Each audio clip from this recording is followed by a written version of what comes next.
আমার বিদ্যা বুদ্ধি কম হলেও জাতিকে আমি কলমে মুখে বানানোর চেষ্টা করেছি, বোঝানোর চেষ্টা করেছি যে ধর্মের নামে ঘটনা এই। তবে এইরকম বক্তব্য বন্ধ করতে পারলে সেটা সহজ সম্ভব হতো, কিন্তু চলমান গতি তা হয় না। এক শ্রেণীর মানুষ এটাকেই ভালোবাসে। আর দীর্ঘদিন থেকে একটা কথা বলে আসছি, কণ্ঠস্বরে বক্তব্য চলবে না। বক্তব্যের একটা সুন্নাতে হাদিস পড়েছি, জাবের রাদিয়াল্লাহু তাআলা আনহু বলেন যে খাতাবা, যখন আল্লাহ রাসূল বক্তব্য দিতেন আহরা তাইনাহু, তার দুই চোখ লাল হয়ে যেত, ওয়াস্তাদা গাযাবাহু, তার রাগ বেশি হয়ে যেত, ওয়ালা সাউতুহু, কণ্ঠ উঁচু হয়ে যেত, কান্নাহু মনজুর জায়েস, যেন তিনি সৈন্যদলকে ধমক দেখাচ্ছেন, এই করতে হবে সেই করতে হবে। এটাই ছিল তার বক্তব্যের গতি।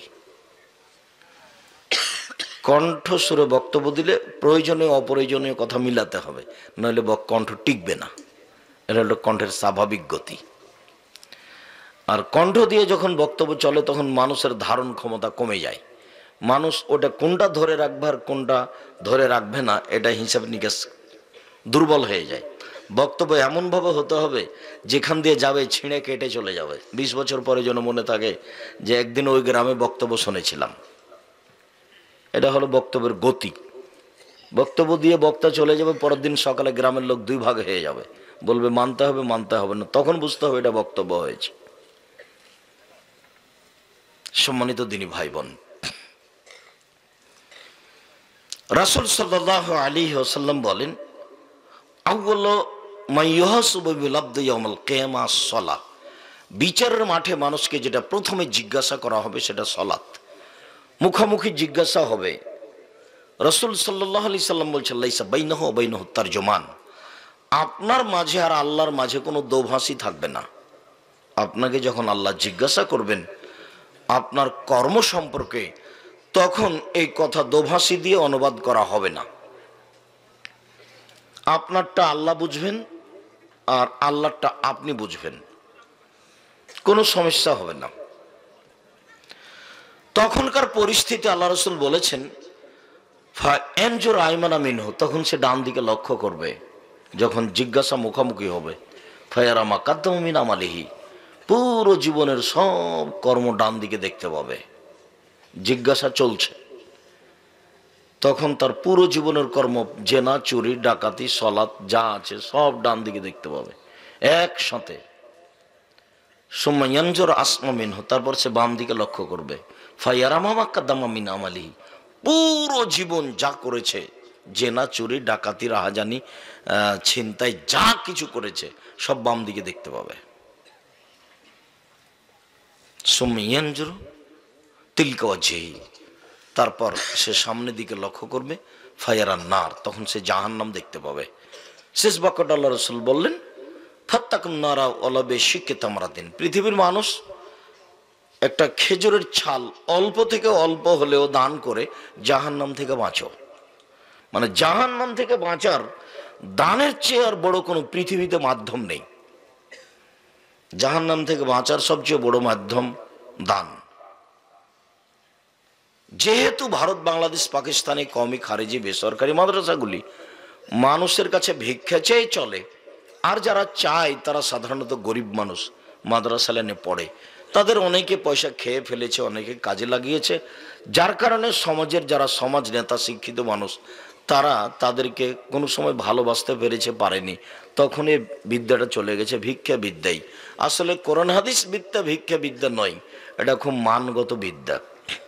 আমি তো মনে করি, আমি আব্দুর রাজ্জাক বিন ইউসুফ বিমানবন্দরে যদি ঢুকি তো কিসের রাজামন্ত্রী আমার পিছনে পিছনে পুরুষ নালিকে ছুটতে থাকে।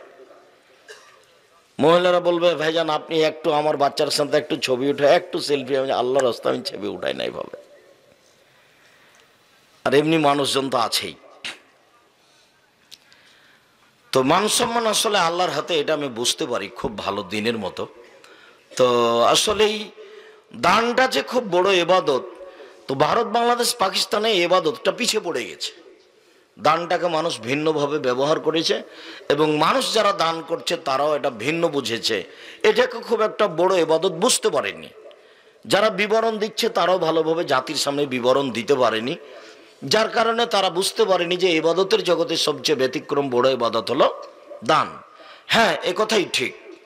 তবে রাসূল সাল্লাল্লাহু আলাইহি সাল্লাম বলছেন, ফাইন সালাহাত সালাল্লাহু সাইর আমলিহি, যদি তার সালাত কবুল হয় সব আমল কবুল হবে। ওয়াইন রুদ্দাত আলাইহি সালাতুহু ওয়াইন ফাসাদাত ফাসাদালাহু সাইর আমলিহি, আর যদি সালাত কবুল না হয় তাহলে সব ইবাদত বাতিল হবে। দান সবচেয়ে শক্তিশালী ক্ষমতাধর ইবাদত, এ কথাই ঠিক। এরপরেও যদি মানুষের সালাত না থাকে তাহলে এত বড় শক্তিশালী ইবাদত বাতিল হয়ে যাবে। এটা আপনার কোনো কাজ করতে পারবে না। হ্যাঁ, এটা কাজ করবে যখন আপনার সালাত থাকবে তখন। কতগুলো কাজ না হলে কতগুলো কাজ করা যায় না। যেমন রাসূল সাল্লাল্লাহু আলাইহি সাল্লাম চাচাকে বললেন, চাচা আপনি লা ইলাহা ইল্লাল্লাহ বলেন, বিচারের মাঠে বাকিটুকু কি করা লাগবে সেটা আমি দেখব। তো আবু জাহাল আবু লাহাব বলল, মরার কালে আপনি এভাবে দিন পরিবর্তন করবেন, মানুষে বদনাম করবে। তো চাচা বললেন, ভাতিজা মরার কালে ধর্ম পরিবর্তন করব না। তো মারা গেলেন। তখন আলী বলছেন যে আপনার চাচা মারা গেছে। তো আল্লাহ রাসূল বলেন, যাও নিয়ে যাও, ওকে মাটিতে গর্ত খুঁড়ে পুঁতে দাও গা, ওর সাথে কোনো কথা নেই। পৃথিবীতে সবচেয়ে যিনি তাকে ভালোবেসেছেন তিনি হলেন আবু তালেব, যার ব্যাপারে একটুক আগে বললেন চাচা লা ইলাহা ইল্লাল্লাহ বলেন, বিচারের মাঠে দেখে নেব। তারই ব্যাপারে বলছেন যেহেতু লা ইলাহা ইল্লাল্লাহ বললেন না, তখন তিনি বলছেন আমি কোনো উপকার করতে পারবো না। মানে এটা না হলে এটা হয় না, ওটা না হলে এটা হয় না। আগে লা ইলাহা ইল্লাল্লাহ, তারপরে অন্য কিছু। তো দান খুব শক্তিশালী ইবাদত, এ কথাই ঠিক। কিন্তু সালাত না থাকলে দান কোনো কাজে আসবে না, এ কথাও ঠিক। সালাত এমন একটি ইবাদত যার উপরে নির্ভর করে অন্যান্য ইবাদত। আবু হুরায়রা রাদিয়াল্লাহু তাআলা আনহু বলেন, রাসূল সাল্লাল্লাহু আলাইহি ওয়াসাল্লাম বলেছেন, as-salatu salasatu athlasin, সালাত তিন ভাগে বিভক্ত। আর তাহুরু সলুসন, ওযু হলো তিন ভাগের এক ভাগ।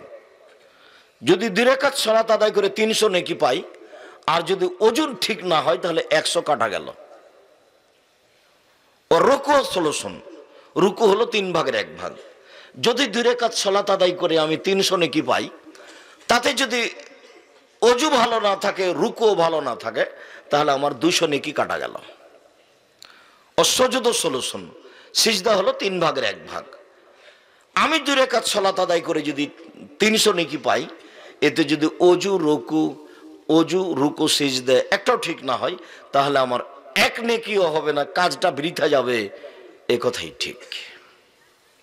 পরের বাক্যে তিনি বললেন, ফামানা দাহাবে, যে ব্যক্তি সালাত ঠিক ঠিক আদায় করলো, ওযু রুকু সিজদা, যে ব্যক্তি সালাত ঠিক ঠিক আদায় করলো, কবিলাত সালাতহু, তার সালাত কবুল করা হয়েছে।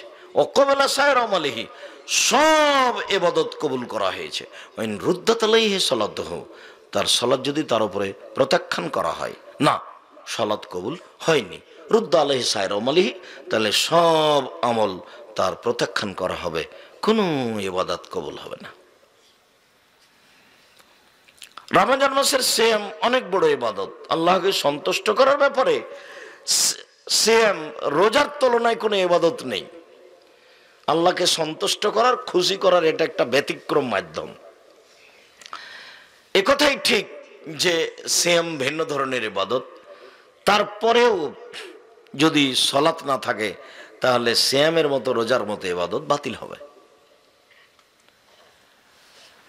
হজ অনেক বড় ইবাদত। আল্লাহ নবী বলছেন যার হজ কবুল হয়ে গেছে, সে হয়ে গেছে সেই দিনের মতো যেদিন তার মাতাকে জন্ম দিয়েছে, নিষ্পাপ হয়ে গেছে, তার নাম হজ। তো যদি সালাত না থাকে তাহলে এই ইবাদত বাতিল হবে, এ কথা মুহাম্মদ সাল্লাল্লাহু আলাইহি সাল্লাম বলেন। তিনি যা বলেন তাতে বোঝা যায় সালাত এমন একটি ইবাদত যার উপরে নির্ভর করে অন্যান্য ইবাদত। যদি সালাত কবুল হয় বাকি হবে, যদি সালাত কবুল না হয় তাহলে কোনো ইবাদত কবুল হবে না। উপস্থিত বৈঠকের দিনী মুসলিম ভাই বোন, যন্ত্রের মাধ্যমে দেশ বিদেশের যারা আমাদের সাথে আছেন সকলকে আমরা জানাচ্ছি যে খুব সতর্ক, সাবধান থাকুন। মানুষের জীবনে সবচেয়ে গুরুত্বপূর্ণ কাজ হলো সালাত। সলাতের চেয়ে মানুষের জীবনে আর কোনো জরুরি কাজ আছে? অন্তত আমি আব্দুর রাজ্জাক বিন ইউসুফ কোরআন হাদিস দিয়ে তার বুঝতে পারি না। আমি বুঝি যেটা, সেটা হলো এই যে মানুষের জীবনে যত জরুরি কাজ আছে, জজ কোর্ট আর হাইকোর্ট, কাজ আর কর্ম, ব্যবসা আর বাণিজ্য, হজ আর ইবাদত, সালাত, তাসবিহ আর তাহলিল, কোরআন তেলাওয়াত, যা কিছু পৃথিবীতে আছে যা মানুষ করে, মানুষের কর্ম হিসাবে সবচেয়ে জরুরি কর্ম সালাত। মানুষের জীবনে এর চেয়ে কোনো জরুরি কর্ম পৃথিবীতে নেই।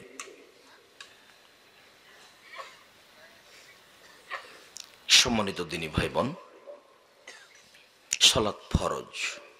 আল্লাহ তাআলা বলেন, ফাকিমুস সালাতা ওয়া আতুজ যাকাতা, পৃথিবীর মানুষ সালাত আদায় করো, যাকাত প্রদান করো, ওয়া আতাসিমু বিল্লাহ, আর আল্লাহকে শক্তভাবে ধরো, হুয়া মাওলাকুম, তিনি হচ্ছেন তোমাদের অভিভাবক, ফানিমাল মাওলা ওয়া নিমান নাসির, তিনি হচ্ছেন উত্তম অভিভাবক, তিনি হচ্ছেন উত্তম সাহায্যকারী।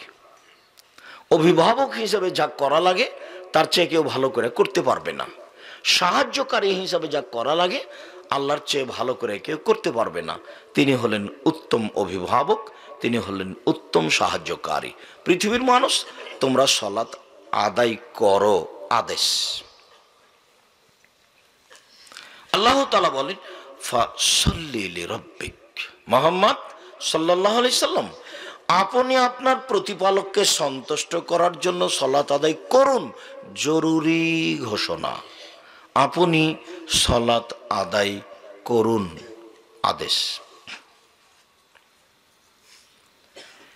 আল্লাহ তাআলা বলেন, হাফিজু আলাস সালাওয়াত ওয়াস সালাতিল উস্তা, পৃথিবীর মানুষ 5 ওয়াক্ত সালাত আদায় ভালোভাবে করো, বিশেষভাবে আসরের সালাত।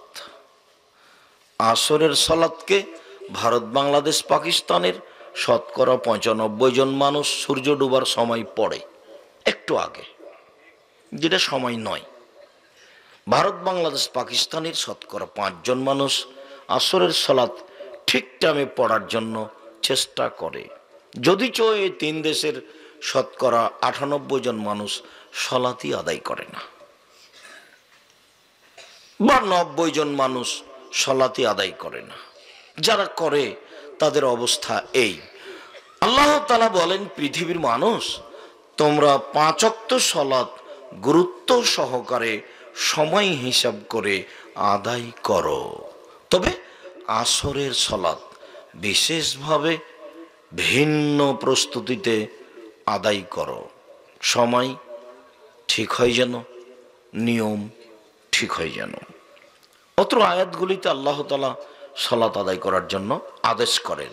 তিনি বলেন, ফাকিমুস সালাত লিযিকরি, পৃথিবীর মানুষ, আমাকে ডাকার জন্য সালাত আদায় করো। সালাতই একটা ইবাদত যার শুরু থেকে শেষ পর্যন্ত আল্লাহকে ডাকা হয়। এই অবাক ইবাদত, সেম একটা ইবাদত। মুখ বন্ধ করে আছেন, না খেয়ে, তার নামে ইবাদত। এটা একটা ইবাদত। ভোর রাত্রে খেয়েছেন, সূর্য ডুবলে খাবেন, এটা একটা ইবাদত, অন্য কিছু নেই এখানে। হজ করতে গেলেন, এই করলেন, সে করলেন, এই করলেন, এই করলেন, একটা ইবাদত, কিছু কর্ম। দান করলেন, টাকা দিয়ে দিলেন, এটা একটা ইবাদত। তো সালাত একটা ইবাদত, কিন্তু এর শুরু থেকে শেষ পর্যন্ত শুধুমাত্র আল্লাহকে ডাকা, একবারে শুরু থেকে শেষ পর্যন্ত। তো আল্লাহ তাআলা বলছেন, ফাকিমুস সালাত লিযিকরি, আমাকে ডাকার জন্য সালাত আদায় করুন। সালাত আদায় করলে আমাকে ডাকা হয়। আয়াতগুলিতে বোঝা যাচ্ছিল যে সালাত ফরজ, যা তিনি আদায় করার জন্য আদেশ করেছেন। হাদিস, আব্দুল্লাহ ইবনে উমর রাদিয়াল্লাহু তাআলা আনহু বলেন, রাসূল সাল্লাল্লাহু আলাইহি সাল্লাম বলেছেন, বুনিয়াল ইসলাম আলা খামস, ইসলামের ভিত্তি হচ্ছে 5টা। 1, এই বলে সাক্ষ্য দেওয়া যে আল্লাহ ব্যতীত কোনো মাবুদ নেই, এই বলে সাক্ষ্য দেওয়া যে মুহাম্মদ আল্লাহর রাসূল। 2, ওয়া ইকামিস সালাহ, সালাত আদায় করা। 3, ওয়া ইতাউজ যাকাত, যাকাত দেওয়া। 4, শমে রমাজান। রমজান মাসের সিয়াম পালন করা। 5 হজ্জুল বাইত, বাইতুল্লাহর হজ করা। এ হলো 5টা ইসলামের ভিত্তি। যে কোনো একটা বাদ পড়লে ইসলাম ধর্মটা তার বাদ পড়ে যাবে। এটা ভিত্তি মানে খুঁটি, যার উপরে নির্ভর করে। একটা ভেঙে গেলে এটা পড়ে যাবে। তো তার একটা হলো সালাত, 2 নম্বর। আল্লাহ তাআলা বলছেন, রাসূল সাল্লাল্লাহু আলাইহি সাল্লাম বলছেন, সাল্লু খামসাকুম, পৃথিবীর মানুষ তোমরা 5 ওয়াক্ত সালাত আদায় করো।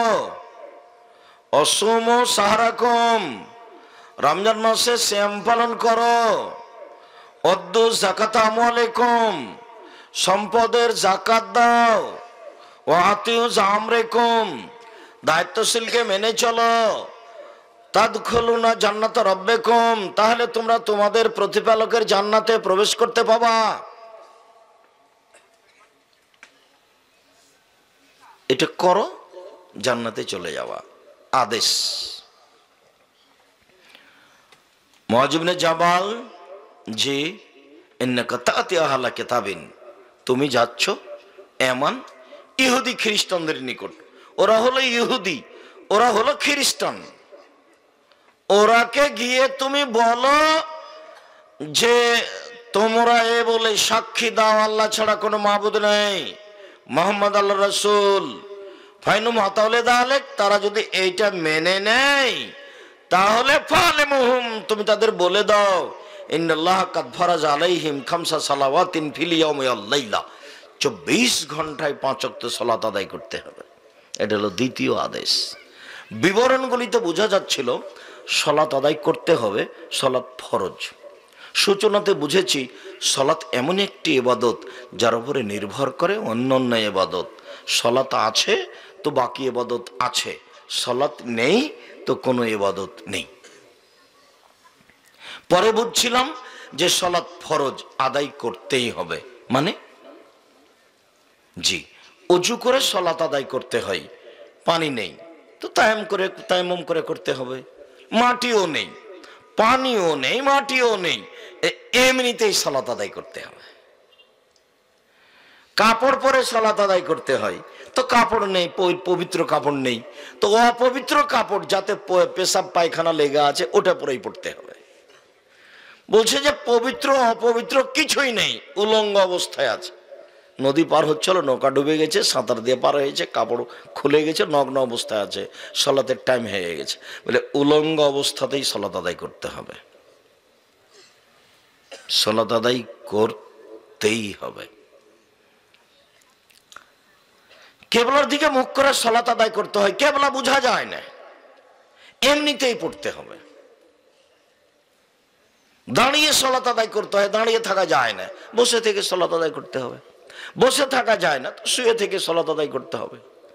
শত্রু তাড়া দিয়েছে, একবারে আপনি দৌড়িয়ে চলে যাচ্ছেন, সালাতের টাইম পার হয়ে যাচ্ছে, এই সময়ে সালাত আদায় করতে হবে। ওই অবস্থাতে গাড়িতে উঠে আছেন, শিকল ধরে আছেন, ঠেল মানে না, গাড়িতে সালাতের টাইম পার হয়ে যাচ্ছে, ওই সময়তেই সালাত আদায় করতে হবে। এই ব্যতিক্রম ইবাদত, এমন শক্ত ইবাদত আর কোনো ইবাদত এরকম নেই। হজ ফরজ হয়েছে, হ্যাঁ এবছর যান না, সামনে বছর যান তো হলো। সিয়াম পালন করতে হবে, তা আপনি অসুস্থ হলে ভালো হবেন তখন করিয়েন।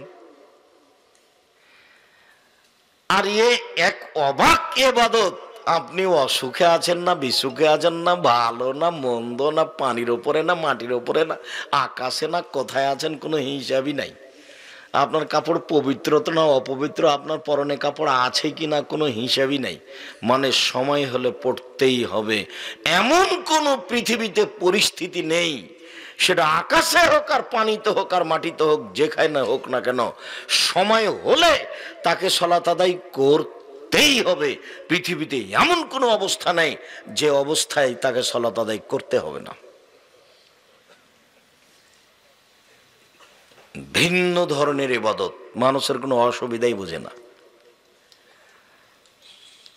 যার কারণে রাসূল সাল্লাল্লাহু আলাইহি সাল্লাম বলছেন মৌরাউদালাকুম বিসসালাত ওয়া আবনা সাবিসিনা, তোমরা তোমাদের ছেলে মেয়েকে সালাত আদায় করতে বলো 7 বছর বয়সে, অদরিবহুম আলাইহিম আবনা আশরিনা, পিটিয়ে সালাত আদায় করো যখন তার বয়স 10 বছর। 15 বছর বয়স হয়ে গেছে, সালাত আদায় করে না ছেলে, তখনও তার বাপ বেঁচে আছে, এ কথা মিথ্যা, এ কথা সত্য নয়। এমন কাপুরুষ ঘৃণিত মানুষকে অন্তত আমি আব্দুর রাজ্জাক বিন ইউসুফ বাপ বলি না, ওটা ওর চাচা, ওটা ওর চাচা না হলে ওটা ওর সৎ বাপ। একটা ছেলের বয়স 15 বছর হয়ে গেছে, তখনও ছেলে সালাত আদায় করে না, তখনও সেটা বাপ, এ কথা মিথ্যা। এটা ওর বাপ নয়, এটা হলো সৎ বাপ, না হলে এটা তার চাচা, এটাই ঠিক। এটা ওর বাপ, এখানে কেউ প্রমাণ করতে পারবে না। উপস্থিত আর এই গ্রাম কেন, পৃথিবীর কোনো মানুষ আমার সামনে প্রমাণ করতে পারবে না যে এটা তার বাপ। আপনি তো বহুদূরের কথা, সিরাজগঞ্জ তো হিসেবই রাখি না আমি। সিরাজগঞ্জের দান করা দেখলে আমি অবাক হই। সেদিন ইসলাম বরদুল নাকি একটা জায়গার নাম, মানুষ টাকা দিতে লাগলো, বুঝলাম না। আরে কমই মাদ্রাসা হলে এরকম টাকা দেয়, সে একটা কথা, একটা কবরস্থান বানাচ্ছে, কবে থেকে বানিয়েছে, মানুষ লক্ষ লক্ষ টাকা দিচ্ছে, 10,000 5,000, মানুষ পাগল হয়ে গেল নাকি গো।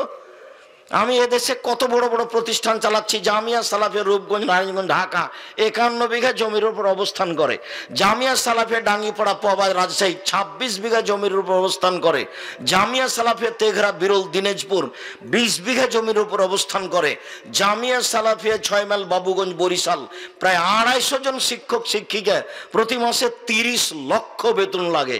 তারপরে আমি এরকম দান কোনো দিন দেখিনি, আজকেও দেখছি। কি করবেন টাকা আমি কিছু জানি না, কি ব্যাপার, ঘটনা যে কি। সিরাজগঞ্জে কোনো মাদ্রাসা নাই আমার জানা অনুযায়ী, এমন কোনো লোক বুকে হাত দিয়ে বলতে পারে না সিরাজগঞ্জে একটা বড় প্রতিষ্ঠান আছে যেখানে শহ শহ হাজার ছাত্র আছে। জামিয়া সালাফিয়ায় 4,000 ছেলে মেয়ে আছে, 300 জন এতিম আছে, 500 জন অসহায় আছে। দান আমি করতেই বলছি, কিন্তু এই টাকা কি করবেন তা আমি নিজেও জানি না। সেদিনও বলছিলাম বরদুলের লোক, আচ্ছা আপনারা এই টাকা কি করবেন? যারা টাকা আদায় করছে তারাও বিপদে, যারা টাকা দিচ্ছে তারাও বিপদে। ও টাকা নিয়ে কি করবে? কবরস্থান তো, গোরস্থান তো করাই আছে, বলছে একটু প্রাচীর ঘেরতে আছে। আমি বললাম যে প্রাচীরটা আমি করে দেবো, টাকা থাকা আদায় করিয়েন না। দিয়ে বন্ধ করছে, বলে বন্ধই করা যায় না। স্টেজে উঠে বসে আছে, আমি অবাক হয়ে গেলাম। তা আমি বললাম যে টাকা বন্ধ করেন, প্রাচীর যেটুকু বাকি আছে আমি করে দেব। তখন বন্ধ করে। এখন নাম শুনেছেন কিনা এরকম গ্রামের, হতে পারে। সম্মানিত দিনী ভাই বোন, সালাত এমন একটি ইবাদত, আদায় করতেই হবে, এমন কোনো পরিস্থিতি নেই যে সময় সালাত আদায় করা যাবে না। সম্মানিত দিনী ভাই বোন, অতীব সংক্ষিপ্ত সময়ে বুঝলাম সালাত আদায় করতেই হবে যে কোনো মূল্যে। এখন বুঝি যারা সালাত আদায় করে না তারা কেমন। রাসূল সাল্লাল্লাহু আলাইহি ওয়াসাল্লাম বলেন, মান তারাকা সালাতা মুতাআম্মিদান ফাকাদ কাফারা, কেউ যদি ইচ্ছাকৃত সালাত ছেড়ে দেয় তাহলে সে কাফের হয়ে গেছে। রাসূল সাল্লাল্লাহু আলাইহি ওয়াসাল্লাম বলেন, বাইনাল আবদি ওয়া বাইনাল কুফরি তারকুস সালাহ, মুসলমান এবং কাফেরের মধ্যে পার্থক্য হচ্ছে সালাত ছেড়ে দেওয়া। রাসূল সাল্লাল্লাহু আলাইহি সাল্লাম বলছেন, উমিরতু আন উকাতিলান নাস হাত্তা ইয়াকুলু লা ইলাহা ইল্লাল্লাহু ওয়া ইকিমুস সালাহ, আমাকে আদেশ করা হয়েছে আমি মানুষের সাথে যুদ্ধ চালিয়ে যাব, মারবো না হয় মরবো। তার একটা হলো তাকে লা ইলাহা ইল্লাল্লাহ বলতেই হবে, পিটিয়ে বলাবো। তার একটা হলো সালাত আদায় করতেই হবে, সালাত আদায় না করলে তাকে পিটিয়ে সালাত আদায় করাবো। যার কারণে অত্র হাদিসের বিবরণে অতীতের বিদ্বান ইমাম আবু হানিফা রাহিমাহুল্লাহ বলেছেন, কেউ যদি সালাত আদায় না করে তাহলে তাকে জেলখানায় বন্দি করে পিটিয়ে আদায় করাতে হবে। এটা হলো তার অপরাধের ফলাফল। সালাত আদায় করলো না কেন, সরকারিভাবে বন্দি করো, জেলে দাও, পিটাও, যখনও বলবে এখন থেকে সালাত আদায় করব তাকে ছেড়ে দিতে হবে। ইবনে হাম্বল রাহিমাহুল্লাহ বলছেন না না, তাকে হত্যা করতে হবে। সালাত আদায় করেনি, ওকে হত্যা করে দাও। বর্তমান আরবি বিদ্বানগণ বলছেন যে সালাত আদায় করলো না, যে সে কাফের হয়ে গেছে, হেতুই তাদের বৈবাহিক সাংসারিক জীবন আর নেই। স্বামী সালাত আদায় করে, স্ত্রী করে না, স্ত্রী সালাত আদায় করে, স্বামী করে না, এখন বিভাগ কেটে গেছে। টাকা লাগে না, তালাকনামা লিখা লাগে না, চেয়ারম্যান মেম্বার লাগে না, কাগজ কলম লাগে না, বিবাহ এমনিতেই গেছে। কেন? সালাত আদায় করেনি, সেই জন্য তো অমুসলিম